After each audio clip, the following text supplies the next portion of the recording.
Breaking news that shocked the nation. A massive federal immigration raid at a Hyundai plant in Georgia. 475 arrests in a single operation.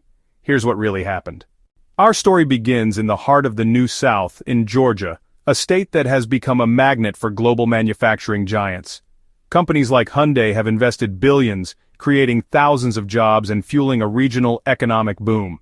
At the center of this industrial growth was a sprawling Hyundai manufacturing facility, a symbol of progress. But beneath this gleaming surface, federal agents believed a different story was unfolding. For months, a dedicated team of federal investigators had been quietly building a case.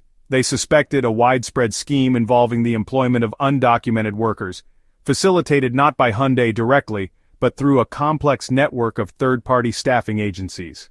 Agents from Immigration and Customs Enforcement, or ICE, meticulously pieced together the puzzle. Their investigation involved poring over thousands of documents, from payroll records to falsified work permits, and conducting surveillance to understand the operation's full scope. As the evidence mounted, the plan for a large-scale enforcement action took shape. It was a high-stakes operation requiring months of careful coordination.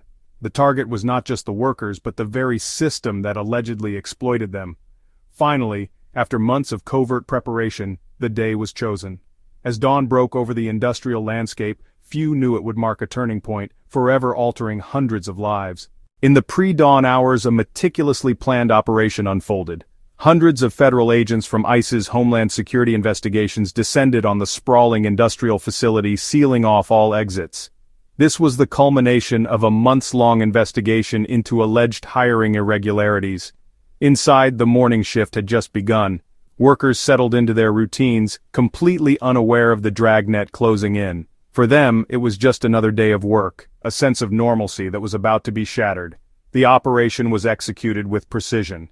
Agents moved swiftly through the plant, directing employees into designated areas. According to official reports, the goal was to execute a federal criminal search warrant and audit the workforce's employment eligibility.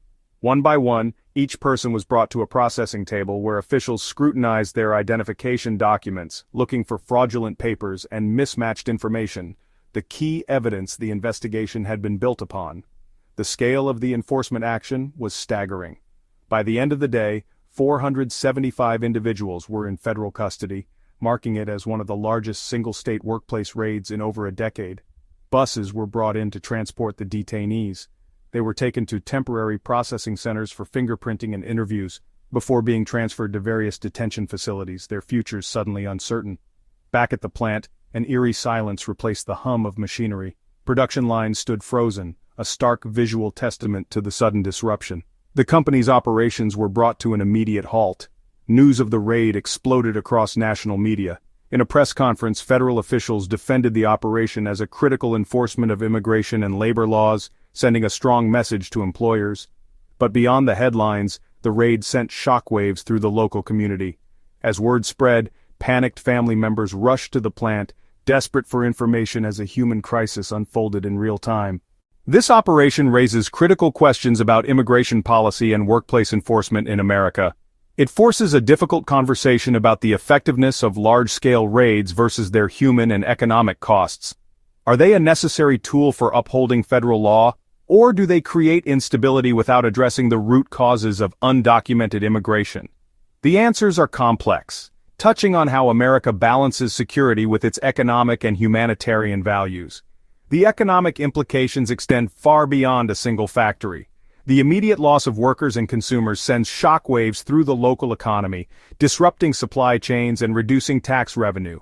According to economic analysts, the cost of enforcement, detention, and deportation proceedings can run into the millions, prompting debates about whether these resources could be better allocated to address workforce shortages or streamline legal immigration pathways. Legal experts are debating the methods and scope of such operations, scrutinizing warrants and due process.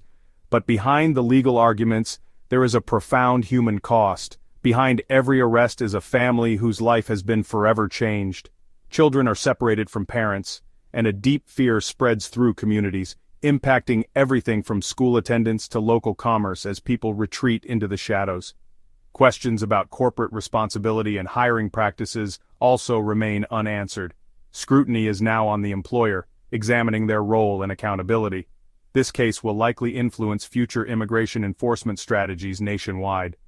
Lawmakers and federal agencies are watching closely, and the outcome here could set a powerful precedent, shaping the direction of policy and the ongoing divisive debate over immigration that continues to define our nation.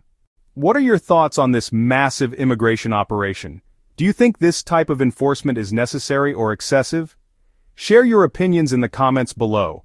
Let's have a respectful dialogue about this important issue. If this video informed you, please hit the like button, leave your thoughts in the comments, and don't forget to subscribe for more breaking news coverage. Thank you for watching the video.